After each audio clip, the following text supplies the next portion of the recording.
now be a repeat of previous protests at the proposed detention sites. John Craig, Sky News. Now, government borrowing rose to its highest point in the month of July since the COVID pandemic. The tight financial conditions add to a growing list of challenges facing the Chancellor Rachel Reeves ahead of her first budget. But why is borrowing at such a high level, and what impact might it have on the public purse? Here's our economics and data editor, Ed Conway.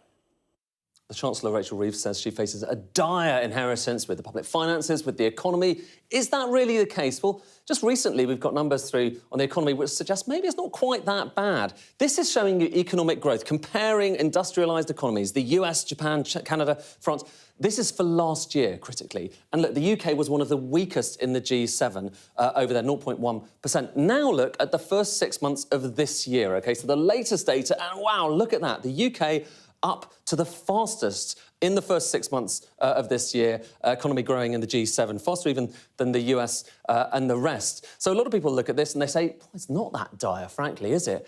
But now look at the public finances, OK? And there are various different ways of measuring this. We're talking about basically what the government is bringing in taxes and spending. This is the bringing in side of it, OK? And the Office of Budget Responsibility expects taxes to go up and up and up in terms of the amount that's been raised cumulatively over the year to about just over £1 trillion, OK? So that's money coming in. That's the expectation. Now let's just zoom in on the first few months of the year, because that's the data we've got, and work out whether that has actually happened. So this red line is what has actually happened. And it's pretty much bang on. And that's important. It's actually a little bit below. That's important because if you thought the economy was going gangbusters, you'd expect that line to be a bit higher because people are making more money and they're paying more in taxes. But that's not happening. But what is happening, OK, is something with spending. So we're doing the same thing with spending. That line is how much the government spends gradually over the course of the year, 1.1 trillion, a little bit more than it makes in money. That's why we have deficits. And now look at what's actually happened. So we'll zoom in, just looking at the first few months of the year. Red line is what has actually happened. And it's a different pattern here. Look, that red line is slightly above where the OBR thought it would be around this time of year. How much above? It's about £9 billion higher. Now, that may not sound like much, but first of all, we're still early in the year, only 4 months of the data, so it could get worse. And secondly, well, remember £9 billion, OK, because it's a significant number when it comes to this.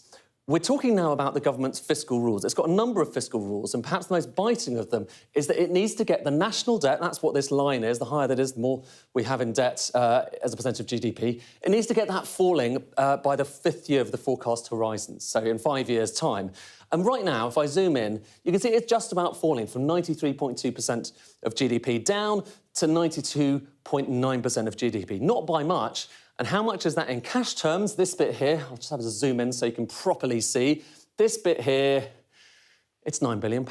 So essentially, we have already spent the headroom in the first 4 months of this year, which is why the Chancellor believes there are going to be more tax rises, more spending cuts to come in that budget. Ed Conway there. Let's take a look at the weather now. Well, the remnants of Hurricane Ernesto will bring wind and rain in from the Atlantic, with unsettled conditions lasting into the bank holiday weekend. Many places, though, look dry this evening, but there will be some rain in the north and the west, heavy over western Scotland and western Ireland. Strengthening winds will bring coastal gales to the west too. Rain will spread across Ireland and Northern Ireland tonight, clearing to Wales and western England later. Much of Scotland looks wet throughout, localised flooding possible in the west. Well, coming up, we'll have more on the situation off the coast of Sicily. I will be speaking to the captain of one of the boats which helped rescue the survivors of the Basin.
Well, to Ukraine now, which has been accused of carrying out one of the largest drone attacks since the beginning of the war.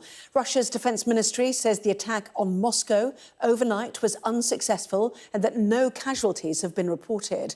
Our security and defence analyst, Professor Michael Clark, has been assessing the situation. The Ukrainians are trying to pull something out of the hat because they've been losing slowly since the failure of their offensive last summer. And they're trying to reverse the narrative so that the Kursk offensive, in incursion into Kursk, invading Russian territory, that's pretty dramatic.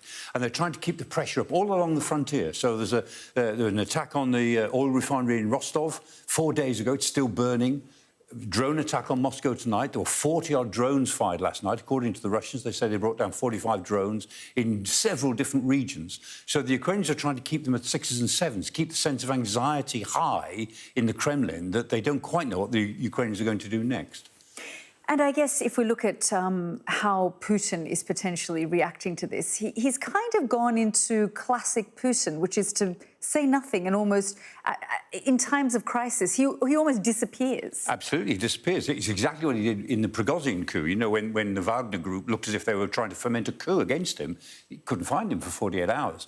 I mean, he disappears, and then he leaves it to everybody else, makes sure that everyone else takes the blame, and the Russian people still sort of understand that he's the boss. And if only the boss knew how bad it was in Kursk, he'd do something about it. Just like the Tsar. If only the Tsar knew, they'd do something about it. By disappearing, he distances himself from the chaos that affects ordinary Russians. That's what he's done in this case. And it isn't clear who's in charge of this Kursk problem in Moscow, because the defence minister, Belousov, said yesterday, I've created a coordinating council with 5 people on it to look after the 5 different areas